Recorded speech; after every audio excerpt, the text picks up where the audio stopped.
बेटा स्टार्ट करते हैं 8 चैप्टर ओलंपिक का आंदोलन।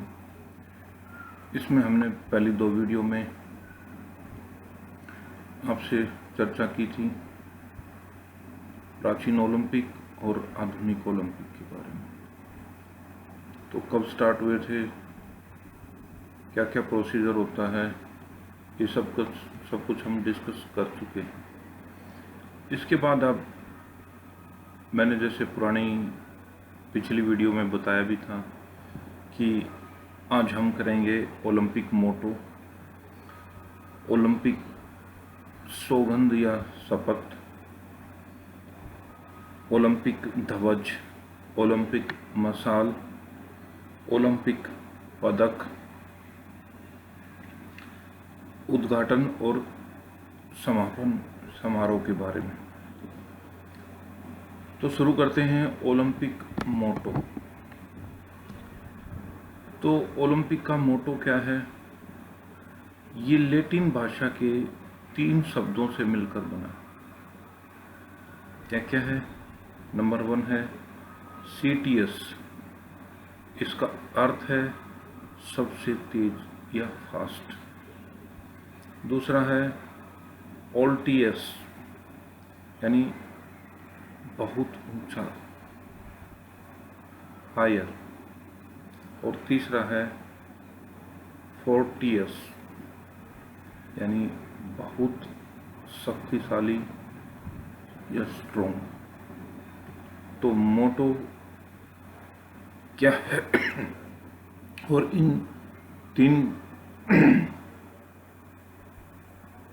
जो लैटिन भाषा के शब्द हैं इनका अब अर्थ क्या है? बहुत तेज दौड़ना, बहुत ऊंचा कूदना, बहुत जोर या शक्तिशाली से गोला फेंकना, थ्रो करना।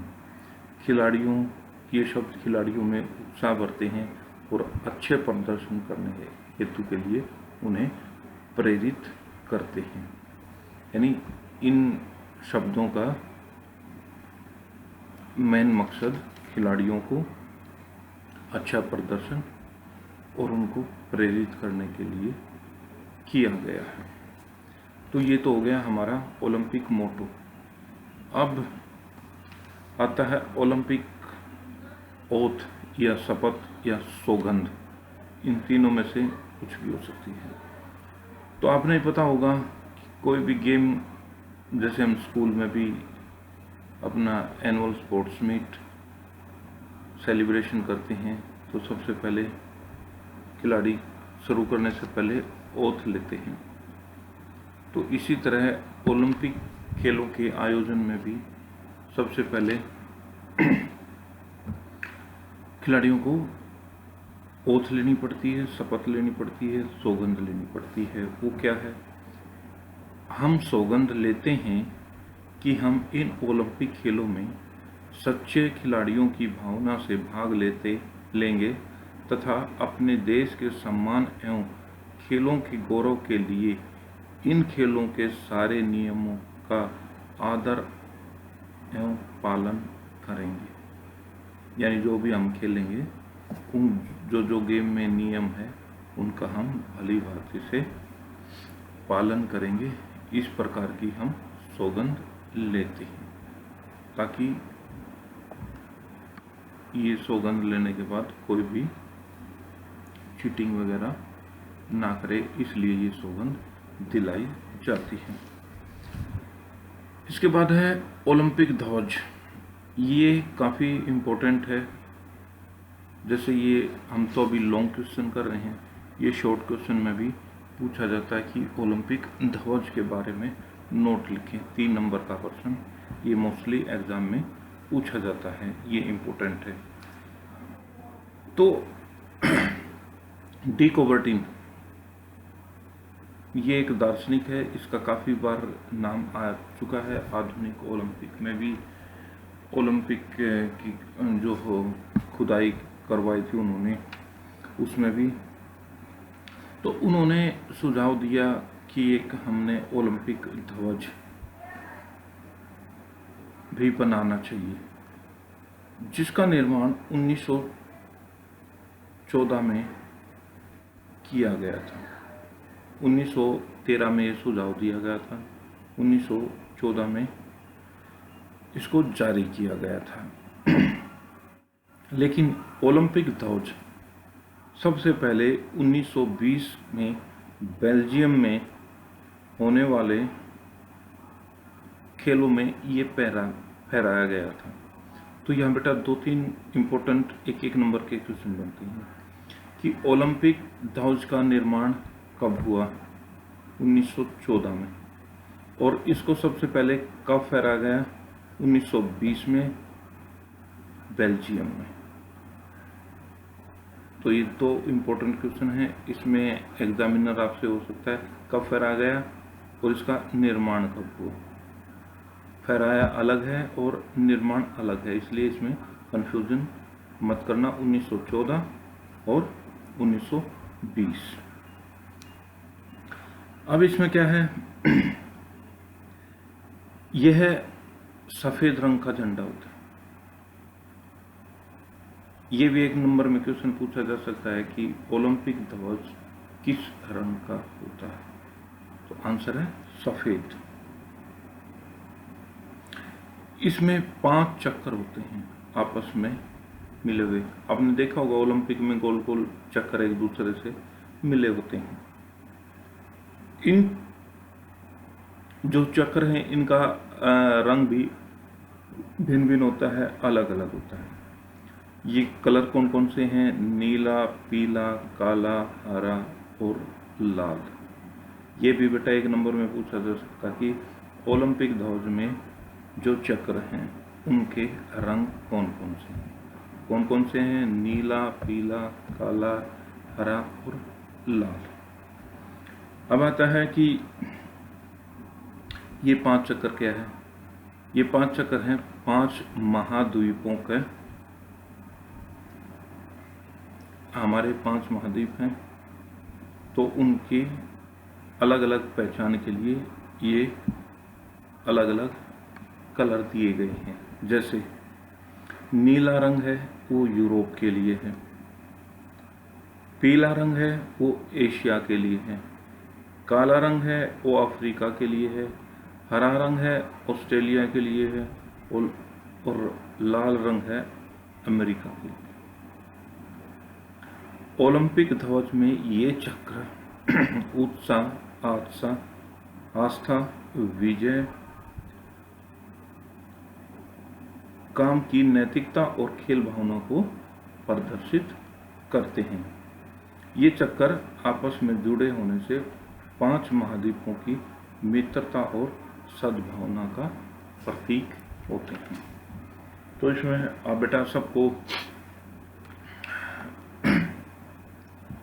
क्लियर हो गया है कि इसका निर्माण कब हुआ था, ये कब फहराया गया था, इसमें का रंग कैसा झंडे का, इसमें गोल चक्र हैं, उनके कौन कौन से कलर हैं और कौन कौन सा कलर किस किस महाद्वीप का है, और ये महाद्वीप या एक दूसरे से मिले हुए चले क्या दर्शाते हैं, मित्रता और सद्भावना का ये प्रतीक है। इसके बाद है ओलंपिक मशाल।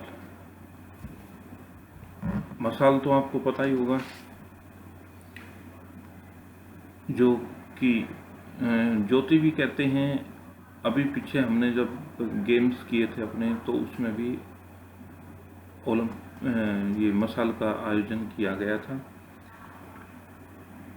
तो ओलंपिक मशाल या ज्योति ओलंपिक खेलों में महत्वपूर्ण प्रतीक है। ओलंपिक मशाल जलाने की प्रथा सन 1928 में की गई थी। तो बेटा इसमें 1928 में ये मशाल जलाई गई थी। तो 1 नंबर का क्वेश्चन यहाँ भी बनता है कि ओलंपिक में प्रथम मशाल कब जलाई गई थी? तो 1928 में। यह ज्ञान, खुशी और शांति का प्रतीक होती है। किस चीज का प्रतीक होती है ये? ज्ञान, खुशी और शांति का। इस मशाल को खेल शुरू होने के कुछ दिन पहले यूनान के ओलंपिया में हेरा मंदिर में सूर्य की किरणों से इसे जलाया जाता है, प्रज्वलित किया जाता है। इस मशाल को विभिन्न खिलाड़ियों और विभिन्न व्यक्तियों द्वारा उस स्थान पर पहुंचाया जाता है जहां ओलंपिक खेलों का आयोजन होना है, जिस भी देश में है। जिस दिन ओलंपिक खेल चलते हैं उन दिनों तक यह मशाल निरंतर प्रज्वलित रहती है। खेल समाप्ति के बाद इसको बुझा दिया जाता है। तो इसमें हमने क्या क्या किया है, 1928 में मशाल का आयोजन शुरू किया गया। किस चीज़ का प्रतीक है? ज्ञान, खुशी और शांति का प्रतीक है। कहाँ पर जलाया जाता है?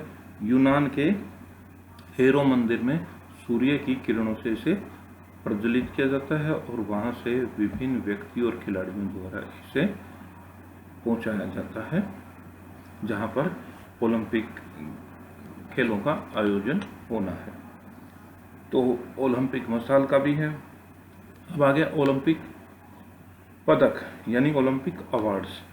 इसमें बेटा 3 अवार्ड्स दिए जाते हैं, आपको भली बात ही परिचित होगा। पहला पुरस्कार होता है गोल्ड मेडल, दूसरा होता है सिल्वर और तीसरा होता है ब्रॉन्ज मेडल। जो प्रथम स्थान प्राप्त करता है उसे गोल्ड, द्वितीय को सिल्वर और तृतीय को ब्रॉन्ज यानी कांस्य पदक दिया जाता है। इसके अतिरिक्त जीतने वाले खिलाड़ी को एक डिप्लोमा भी दिया जाता है। कुछ बच्चों के मन में ये भी होगा कि क्या उन्हें राशि भी दी जाती है, कुछ पैसे?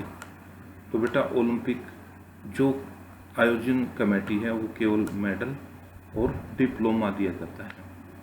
ये फिर डिपेंड करता है उस देश की सरकार पर। जो खिलाड़ी जीत के आते हैं तो उनके राशि के रूप में किया दिए कितना पैसा और क्या क्या देते हैं। लेकिन ओलंपिक में केवल मेडल और डिप्लोमा ही दिया जाता है। तो ये हो गया ओलंपिक पदक। फिर है उद्घाटन समारोह। ओलंपिक खेलों का आरंभ होने से पहले एक समारोह किया जाता है, बहुत ही भव्य। इसमें मशाल को जलाया जाता है। विभिन्न देशों से आए हुए खिलाड़ी एथलेटिक्स मार्च पास्ट करते हैं, ओथ लेते हैं तथा उस देश के राजा, राष्ट्रपति या प्रधानमंत्री द्वारा खेलों का शुभारंभ की घोषणा की जाती है। ओलंपिक ध्वज भी फहराया जाता है, मशाल को भी जलाया जाता है, जो खेलों के अंतिम दिन तक जलती रहती है। मनोरंजन और सांस्कृतिक कार्यक्रमों का भी आयोजन होता है जिससे खिलाड़ियों और दर्शक मनोरंजन कर सकें। इस प्रकार खेल आरंभ कर दिए जाते हैं। तो इसमें इम्पोर्टेंट क्या है कि आरंभ कौन करता है कि जिस देश में हो उसका राजा, राष्ट्रपति या प्रधानमंत्री द्वारा आयोजन किया जाता है, सांस्कृतिक कार्यक्रम किए जाते हैं, मशाल जलाई जाती है और ओलंपिक ध्वज को फहराया जाता है। ये हो गया है उद्घाटन समारोह का। अब है समापन समारोह। ओलंपिक खेलों का समापन समारोह बहुत ही साधारण होता है। अंतिम इवेंट्स के पश्चात एथलेटिक्स और खिलाड़ी एकत्रित होते हैं। जो भी शहर का मेयर, प्रबंधक या ओलंपिक अंतर्राष्ट्रीय ओलंपिक समिति के अध्यक्ष होते हैं वो स्टेडियम में आते हैं और खेलों की समाप्ति की घोषणा करते हैं। तत्पश्चात ओलंपिक ध्वज को नीचे उतारा जाता है तथा अध्यक्ष को उसको संभलवा दिया जाता है। ओलंपिक मशाल को बुझा दिया जाता है तथा ओलंपिक जीत के साथ इन खेलों की समाप्ति हो जाती है। तो बेटा आज हमने जो इसमें किया, ओलंपिक मोटो, ओलंपिक सौगंध या शपथ, ओथ, ओलंपिक ध्वज ओलंपिक मसाल, ओलंपिक पदक, उद्घाटन समारोह और समापन समारोह। तो इसमें हमने 3 लॉन्ग क्वेश्चन कर चुके हैं, तो इसमें लगभग सारा पूरा चैप्टर कवर हो जाता है। कल हम कुछ प्रमुख इम्पोर्टेंट जैसे 1896 में कहाँ हुआ ये आपको डिटेल में और अगली वीडियो में एक नंबर की क्वेश्चन कराएंगे। तो इसको आप अच्छे से आप रिवाइज करें, घर पे रहें, पढ़ें, स्वस्थ रहें। तब तक के लिए धन्यवाद।